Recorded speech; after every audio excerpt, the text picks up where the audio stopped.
Chapter 2, Nightlife.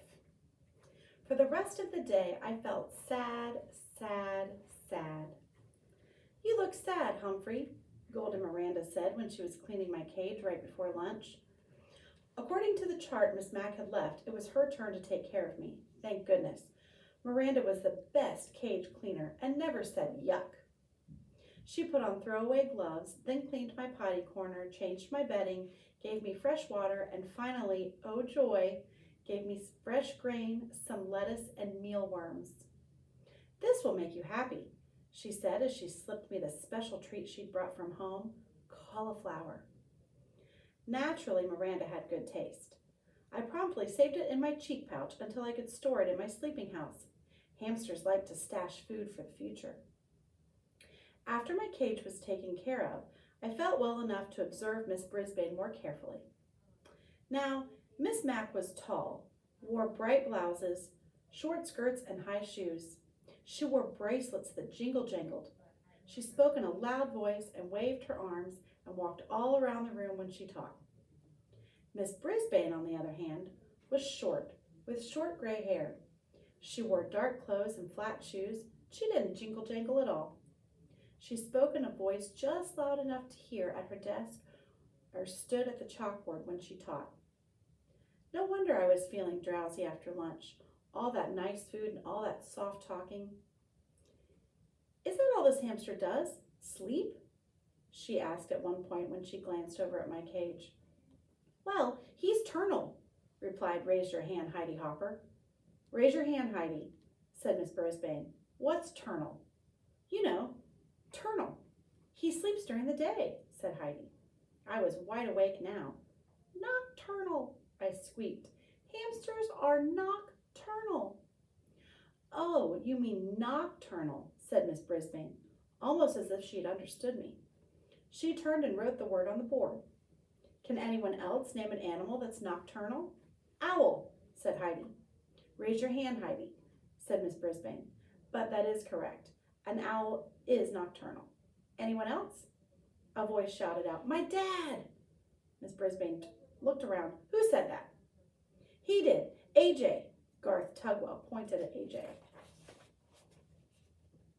Both boys sat at the table nearest to my cage. What about your dad? Miss Brisbane asked. AJ squirmed in his seat. Well, my mom always says my dad is nocturnal because he stays up so late watching TV. Stop giggling, Gail, and a few other students snickered. Miss Brisbane didn't crack a smile. Her use of the word is correct, she said, though technically humans are not nocturnal. Any others? Eventually the class came up with more names of nocturnal animals like bats and coyotes and possums, and Miss Brisbane said the class would be learning more about animal habitats later in the year. If she'd just look at me, she could learn a lot. But I noticed for the rest of the day that Miss Brisbane stayed far away from my cage as if I had a disease or something. She read a mighty fine story to us in the afternoon, though. In fact, I couldn't get back to my nap afterward. It was about a scary house and these scratching noises and a ghost. Thump, thump, thump. The ghost came down the hall. Oh, I had shivers and quivers. I have to say, Miss Brisbane knows how to read a story. Her voice changed and her eyes got wide. I forgot all about her gray hair and her dark suit. To squeak the truth, my fur was on end. The story had a funny ending because it turned out the ghost wasn't a ghost at all. It was an owl. At the end of the story, everybody laughed, even Miss Brisbane. I was beginning to think that life with this new teacher wouldn't be so bad. But I changed my mind when the bell rang at the end of the day and all my classmates raced out of the room, leaving me alone with her. She erased the chalkboard and gathered up her papers. I could tell that we'd be going home soon. Suddenly I began to worry. What if Miss Brisbane lived in a scary house with spooky noises and a thumping ghost? Or, even worse, what if Miss Brisbane had a scary pet like a dog? My mind was racing as fast as I was spinning my wheel when she finally approached and looked down at me, frowning. Well, you're on your own now, she said. With that, she closed the blinds and walked away. But I heard her mutter, rodent, under her breath. She left the classroom and closed the door. She left me alone in room 26. I had never been alone before. As the room slowly grew darker and quieter, I thought back to the happy times at Miss Mack's apartment. There were always cheery lights on and music and telephone talking, and oh dear, during the day I never noticed how the clock on the wall ticked off the seconds one by one very loudly. Tick, tick, tick. I was feeling sick. I wondered if there were any owls around room 26 or ghosts. I tried to pass the time by writing in my notebook about Petarama and my days at Miss Mack's apartment. Writing took my mind off my jittery nerves, but eventually my writing paw began to ache and I had to stop my scratchings. If only I could roam free as I had at Miss Mack's apartment. Then I remembered the lock that doesn't lock. It only took a few seconds to jiggle the door open. I skittered across the table. Then, grasping the top of the table leg tightly, I closed my eyes and slid to the ground. Ah, freedom! I dashed along the shiny floor. I darted between the tables and chairs. I stopped to nibble a peanut underneath Stop Giggling Gail's chair. It tasted delicious and made the coolest crunching sound. I chewed and chomped and gnawed and nibbled, and when I stopped, I heard the sound. Thump, thump, thump. Just like the story Miss Brisbane had read us. Thump, thump, thump. Closer and closer down the hall, coming toward room 26. Then, rattle, scratch, thump, thump, thump. Suddenly, I longed for the protective comfort of my cage. I dropped what was left of the peanut and scampered back. But when I got to the table, I thought a terrible thought. I had slid down the smoothie, shiny leg, straight down. But how was I going to climb up again? I flung myself against the table leg, grabbed on and pushed up. But I had only made a little progress when I began to slide down. I was right back where I started. The rattling got louder. The sounds weren't coming toward room 26 anymore. They were coming in room 26. Just then, I noticed a long cord running down from the blinds. Without hesitation, I leaped up and grabbed the cord and began swinging back and forth. My stomach churned, and I wished I'd never touched that peanut. But with each swing, I got a little higher off the ground. As soon as I saw the edge of the table, I closed my eyes and dived toward it. Whoosh! I slid across the table and scampered into the cage. As I pulled the door behind me, I was suddenly blinded by light. The something had turned on the lights and was clomping across the floor. It was huge and heavy and coming right toward me. Just then, my eyes adjusted to the light and I saw the thing. It was a man. Well, who have we here? A new student, a voice boomed. The man was smiling down at me. My, that was a lovely piece of fur across his upper lip, a nice black mustache. He bent down to peer in at me. I'm Aldo Amato, and who are you? I'm Humphrey, and you scared me half to death, I told him.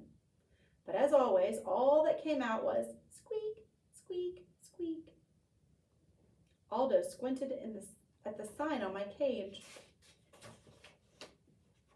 Oh, you're Humphrey. Hope I didn't scare you half to death, he said with a laugh. I've just come to clean the room. I come every night. But where have you been? He said. He rolled up a big cart with buckets and mops and brooms and all kinds of bottles and rags on it. Oh, that's right, he replied as if he were having a real conversation. Miss Brisbane came back today. She's a good teacher, you know, Humphrey. Been teaching here a long time. Wish I'd had a good teacher like her. Say, do you like music, Humphrey? Squeak, squeak, squeak. I tried to tell him I love music almost as much as I love Miss Mack. Suddenly a song came blasting out of the radio on his cart, and he set to work, sweeping, mopping, moving desks, dusting. But Aldo Amato didn't just dust and mop. He spun and swayed. He hopped and leaped. He twisted and twirled. How do you like the floor show? Aldo asked me as he grasped the mop like a dancer holding his partner. Get it? A floor show, 'cause I'm cleaning the floor. Then Aldo roared the biggest roar of a laugh I'd ever heard. His big mustache shook so much I thought it might fall off. You like that? I'll show you real talent, Humphrey. Aldo Amato picked up his broom and very carefully stood it up with the very tip balancing on one outstretched fingertip. It wiggled from side to side, but Aldo moved with the broom and managed to keep it balanced straight in the air for an amazingly long time. When he was finished, he bowed deeply and said, "What do you think? I'm going to join the circus." And he roared again. Then Aldo wiped his forehead with a big bandana and sat down at the table where AJ usually sits. "You know what, Humphrey? You're such good company, I think I'll take my dinner break with you. Do you mind?" "Please, please, please," I squeaked. Aldo pulled his chair right up to my cage. "Hey, you're a handsome guy, like me. Here, a little bit of green won't hurt you, will it?" He tore off a piece of lettuce from his sandwich and pushed it through the bars. Of course, I hid it in my cheek pouch. Aldo chuckled. "Good for you, Humphrey. Always save something for a rainy day." The two of us shared a very pleasant meal as Aldo told me about how he used to have a regular job where he worked during the day, but then his company closed down and he couldn't find a job for a long time. He couldn't even pay the rent when he was lucky enough to get hired here at Longfellow School. He was glad to get the job, but it's lonely working at night because his friends work during the day. They can never get together like they used to. I tried to squeak to him about all the creatures like me that are also nocturnal, and Aldo listened. "I know you're trying to tell me something, Humphrey, but I can't tell what it is. Maybe you're just saying I'm not alone after all, huh?" Squeak! He understood. Aldo stood up and threw his trash into the plastic bag on his cart. "Well, I've got a lot of other rooms to clean, my friend, but I'll be back tomorrow night. Maybe I'll take my dinner break with you again." Aldo pushed his cart toward the door and reached for the light switch. "No, no, no," I squeaked, dreading the thought of being plunged into darkness again. Aldo stopped. "I hate to leave you in the dark, but if I don't turn off the lights, I could lose my job."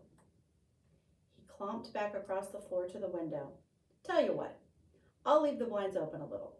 There's a nice light right outside your window."